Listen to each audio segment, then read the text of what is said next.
morning dear student. I will start to the class highway engineering और हम इसके पहले पढ़ चुके हैं कैम्बर। कैम्बर के बारे में आप लोग जानते हैं, सड़कों का जो बीच वाला सिरा उठा हुआ भाग होता है उसे हम क्या कहते हैं, कैम्बर कहते हैं। उसके एडवांटेज आपको पता है। और दूसरी टॉपिक हमारी आती है, उसके आगे आता है हमारा ग्रेडियंट। ग्रेडियंट क्या होता है, जैसा कि लिखा गया है ग्रेडियंट। और ग्रेडियंट क्या होता है कि हमारी ज़मीन समतल नहीं होती है, और ज़मीन समतल नहीं होने के कारण क्या होता है कि प्लेन ना होने के कारण हमको क्या है पे राइज और फॉल दिया जाता है सड़क की लंबाई की दिशा में, उसे हम क्या कहते हैं, ग्रेडियंट कहते हैं। हम एक बार पुनः रिपीट करना चाहते हैं कि जो सड़कों के लंबाई के दिशा में राइज और फॉल दिए जाते हैं उसको हम क्या कहेंगे, ग्रेडियंट कहते हैं। अब हम उसका क्या है बेनिफिट होता है कि उससे हमको सड़कों के बीच में जो हमारे फ्रिक्शन लगते हैं, जो हमारी बाइक की या किसी भी वाहन की हमारी एवरेज आती है वो अच्छी होती है। उसके बाद हमारे आते हैं ग्रेडियंट के प्रकार। क्या इसमें ग्रेडियंट के 5 प्रकार हैं, वैसे हम 4 ही लिखे हैं। हमारा फर्स्ट नंबर आता है मिनिमम ग्रेडियंट, सेकंड नंबर आता है रोलिंग ग्रेडियंट, थर्ड नंबर आता है एवरेज ग्रेडियंट, और फोर्थ नंबर है फ्लोटिंग ग्रेडियंट, और फिफ्थ नंबर है एक्सेप्शनल ग्रेडियंट है।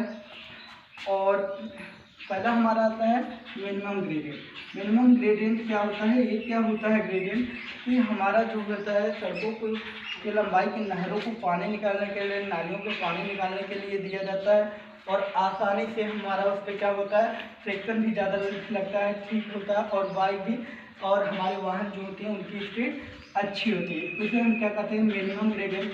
और इनका जो मिनिमम ग्रेडियंट दिया जाता है 1 इन कितना दिया जाता है, 500 दिया जाता है, 1 इन 500 दिया जाता है। उसके बाद आपका हमारा सेकंड नंबर रोलिंग ग्रेडियंट।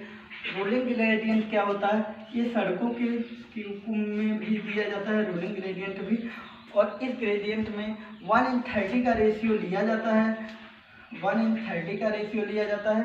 और इससे क्या होती है कि हमारी बाइक हो या तो हमारे वाहन हो कम जो हमारे जैसे ईंधन में हमको क्या होता है ज़्यादा इनको प्राप्त होता है। थर्ड नंबर आता है हमारा एवरेज ग्रेडियंट।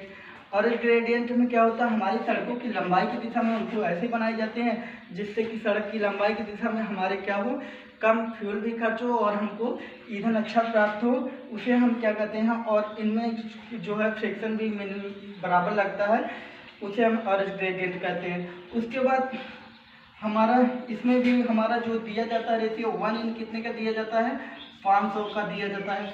उसके बाद आता है हमारा नंबर फ्लोटिंग ग्रेडियंट।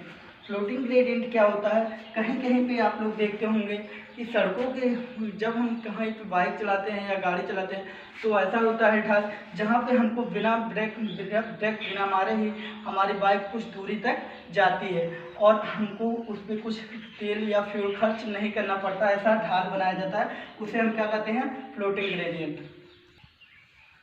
अगली टॉपिक हमारी आती है साइड डिस्टेंस। साइड डिस्टेंस क्या होती है कि वह सीधी दूरी होती है जो हमारे वाहन चालक देख सके आगे कितने उनको दूर तक दिखाई देता है, कि हमारे आने वाले समय हमको स्पष्ट दिखाई देता है कि इतने समय में हम यहाँ तक दूरी को क्रॉस कर सकते हैं हमको बिना कोई रिस्क के, उसे हम क्या कहते हैं, साइड डिस्टेंस कहते हैं। हम एक बार पुनः रिपीट करना चाहते हैं कि हम बाइक से या किसी गाड़ी से हम जब एक सामने की दूरी रोड पे जो सामने की दूरी तक देखते हैं और हमको स्पष्ट दिखाई देती है और हमको कितने समय में पार करना है, क्या करना है, तो उसके लिए उसे हम क्या कहते हैं, साइड डिस्टेंस, मतलब जितना दूर तक आपको साफ दिखाई पड़ता है। उसके बाद अगला नंबर हमारा आता है मोस्ट इम्पॉर्टेंट है सुपर एलिवेशन। और सुपर एलिवेशन क्या होता है, आप लोगों को मैं बताता हूँ सुपर एलिवेशन के बारे में। आप लोग रोड पे गए होंगे, सड़कों पे गए होंगे, तो देखते हैं जहाँ पे हमारा क्या मोड़ रहता है उसका बाहरी किनारा भीतरी किनारे की अपेक्षा थोड़ा सा उठा हुआ भाग होता है, उसे हम क्या कहते हैं, सुपर एलिवेशन कहते हैं। हमारा जहाँ पे मोड़ होता है वहाँ पे बाहरी किनारा थोड़ा सा भीतरी किनारे की अपेक्षा क्या होता है, उठा हुआ होता है, उसे हम क्या कहते हैं, सुपर एलिवेशन कहते हैं। अब ये क्यों दिया जाता है, क्योंकि अगर हमारी बाइक में क्या होता है फ्रिक्शन, अगर फ्रिक्शन कम हो जाएगा क्योंकि उस पर कौन सा फोर्स लगता है, सेंट्रीफ्यूगल फोर्स लगता है। सेंट्रीफ्यूगल फोर्स आप लोगों को पढ़े हैं, जानते हैं, और क्योंकि अब इसके क्या क्या लाभ हैं, एडवांटेज ऑफ सुपर एलिवेशन। तो सुपर एलिवेशन के लाभ ये हैं कि अगर सुपर एलिवेशन नहीं दिया जाता है तो क्या होगा, हमारा फ्रिक्शन नहीं लगेगा बाइक में, और हमारे जब फ्रिक्शन नहीं लगेंगे तो बाइक पलटने का डर रहेगा। फर्स्ट नंबर ये। सेकंड नंबर ये है कि अगर हमारा फ्रिक्शन नहीं लगेगा तो जाहिर सी बात है कि हमारा फ्रिक्शन कम हो जाएगा और हमारे फिसलने का डर रहेगा। और दूसरी बात, हमारे टायर ज़्यादा बाइक हम तेज़ी से नहीं चला सकते हैं या वाहन को हम बहुत स्पीड से नहीं ले जा सकते हैं, ठीक है। और थर्ड नंबर हमारा है सुपर एलिवेशन। सुपर एलिवेशन से लाभ ये है कि हमको जो है आसानी से कोई भी गाड़ी या बाइक हम आसानी से क्या होता है कि हम मोड़ सकते हैं। चल 4 नंबर हमारा आता है वाहन का भार क्या होता है, समान गति से कार्य करता है वाहन का भार। और 4th नंबर आता है हमारा क्या होता है, उत्तम जल निकासी हो जाती है जहाँ पे हम सुपर एलिवेशन प्रयोग करते हैं। उसके बाद हमारी अगली टॉपिक कुछ आती है। उसके बाद कैम्बर जो सुपर एलिवेशन था उसको लगाने की 2 विधियाँ हैं, वो आपको कल बताई जाएगी। और जो है कि कुछ जान लेते हैं अतिरिक्त। उसके अलावा IRT के अनुसार हम क्या करते हैं कि हमारा जो चालक होता है, वाहन का चालक, और रोड की हाइट, रोड से ऊपरी उसकी जो हाइट होती है वो 1.20 मीटर रखी जाती है, इसको याद कर लीजिएगा आप लोग। और दूसरा कोएफिशिएंट ऑफ फ्रिक्शन, जो रोड पर हमारे वाहन के और सड़कों के मध्य जो फ्रिक्शन लगते हैं वो 0.4 लगते हैं। तीसरा नंबर भूल गए थे हम, कैरिज वे बताना फर्स्ट चैप्टर में था।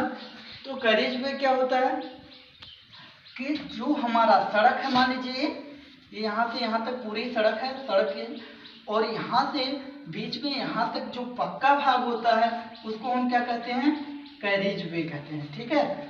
मतलब जितने सड़क के पक्के भाग होते हैं उन्हें हम क्या कहते हैं, कैरिज वे कहते हैं। अगर आप लोगों की कोई भी प्रॉब्लम है क्वेश्चन समझने में या बोलने में या बात, तो हमारा नंबर आप लोगों को पता है, एक बार मैं रिपीट भी करवाना चाहता हूँ, 7988142677। आप सबको पता है मेरे डियर स्टूडेंट। और आप लोगों को कल PDF भी भेजा गया था और आप लोग उसको नोट बना लीजिए, और भी आगे पढ़ाया जाता रहेगा, आप लोग क्लास लीजिए। Thank you class.